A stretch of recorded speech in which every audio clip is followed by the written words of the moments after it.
স্ত্রীকে ভালো রাখার মানে ভালো খাবার আর ভালো বাসস্থান নয়, তার মনের শান্তিটাও খুবই জরুরি। সবাই বিলাসিতায় সুখী হয় না। একজন স্বামী মানে তার হাত ধরে তার স্ত্রী সব ছেড়ে আজীবন কাটিয়ে দিবে, যার ফলে তার সর্বগুণ থাকা প্রয়োজন। অথচ সমাজ স্ত্রীর পেছনে লেগে থাকে তাকে জাজ করতে। আপনি জানেন না আপনার স্ত্রীর ত্যাগের গল্প। আপনার চোখে তো সে সর্বসুখী। এরকম হলে সমস্যা আপনার চোখের সাথে অন্তরেরও। আপনি আসলে তাকে উপলব্ধি করতেই পারেন না। একটা স্বামী শুধু জীবন সঙ্গী নয়, বরং মায়ের স্নেহেরও অংশীদার, স্ত্রীর উত্তম বন্ধু। অথচ আপনার মধ্যে ইগো কাজ করে। আপনার যদি আপনার স্ত্রীর উপদেশ শুনতে শরীর জ্বলে, তাহলে বুঝে নিন শয়তান আপনাকে অহংকারে কাবু করে ফেলেছে। স্ত্রীর প্রতি যেমন স্বামীর কৃতিত্ব রয়েছে, তেমন ভাবেই স্বামীর প্রতি স্ত্রীর পূর্ণ হক রয়েছে। সংসার জীবনে কোলাহল আসবেই, কিন্তু সেই কোলাহের জবাব দিতে গিয়ে যেন এমন কিছু বের না হয় যেটা সাংসারিক জীবনটা বিষাদ করে দেয়। জীবন কেটে যাবে, কিন্তু জবাবের কষ্টের গা কখনো মলমেও শুকাবে না। স্ত্রীর অনুভূতিগুলি তার হয়ে ভাবলে বুঝতেন তাকে। বিশ্বাস করুন, জগতের সব নারীরাই ভালোবাসা, আদর ও আহ্লাদের কাঙাল। এসব দিয়ে প্রতিটা নারীকে সহজেই কাবু করা যায়। আপনি একটু ভাবুন, স্ত্রীর পরিবার থেকে কেউ আপনার বিরুদ্ধে কিছু বললে আপনি মারাত্মকভাবে রেগে যাবেন। হয়তো কোনোদিন শ্বশুর বাড়িতেই পা রাখবেন না। অথচ প্রতিনিয়ত আপনার স্ত্রীর সাথে এটাই হয়ে চলে। যেখানে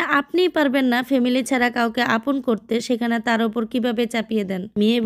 মেয়ে বলে কি মানুষ না? আপনিও যেমন মায়ের সন্তান, সেও কিন্তু আপনারই মতো আরেক মায়ের সন্তান। শুধু মায়ের সন্তানই না, বরং বাবার রাজকুমারী। আচ্ছা, কোন আইনে লেখা আছে একটা মেয়ে এসব সহ্য করতেই হবে? রাষ্ট্রীয় আইনে লেখা আছে নাকি ইসলামিক শরিয়াতে লেখা আছে? শরিয়াতের দৃষ্টিতে নারীরা তো অসম্মানিত ব্যক্তি না। আপনার স্ত্রীকে আপনি সম্মান দিতে শিখুন, কেননা আল্লাহর কাছে ওই ব্যক্তি উত্তম যে তার স্ত্রীর নিকট উত্তম। এটা আমার কথা না, এটা হাদিসের কথা। কিছু কিছু পুরুষরা মনে করে নারীদের আবার কিসের সম্মান, তাকে বিয়ে করেছি, তার ভাত কাপড়ের দায়িত্ব নিয়েছি, এতটুকুই তো সীমাবদ্ধ। আবার কিছু পুরুষ তো ভাবে স্ত্রীকে সম্মান করা মানে নিজেকে ছোট করা। আমি মনে করি প্রত্যেকটা পুরুষ তার স্ত্রীকে যথেষ্ট পরিমাণ সম্মান করা। প্রথমত, ওই মেয়েটা একটা বাড়ির আল্লাদি মেয়ে। কোনো বাবা মা তার মেয়েকে আল্লাদ ছাড়া বড় করে না, আল্লাদ আদর ভালোবাসা দিয়েই বড় করে। যে মেয়েটা 10টার আগে ঘুম থেকে উঠতো না, সেই মেয়েটা সকাল 6টা বাজে ঘুম থেকে ওঠে আপনার জন্য, আপনার ফ্যামিলির জন্য, আপনার সন্তানের জন্য। যে মেয়েটা একটা সময় সংসার কি জিনিস জানতো না, কিন্তু আপনার সাথে বিয়ে হওয়ার পর গোটা একটা সংসারের দায়িত্ব ওই মেয়ের গাড়ি পড়ে। প্রত্যেকটা নারী তার নিজের জন্য চিন্তা না করে সংসারের জন্য, স্বামীর জন্য, সন্তানের জন্য খেটেই যায়, তাও নিঃস্বার্থভাবে।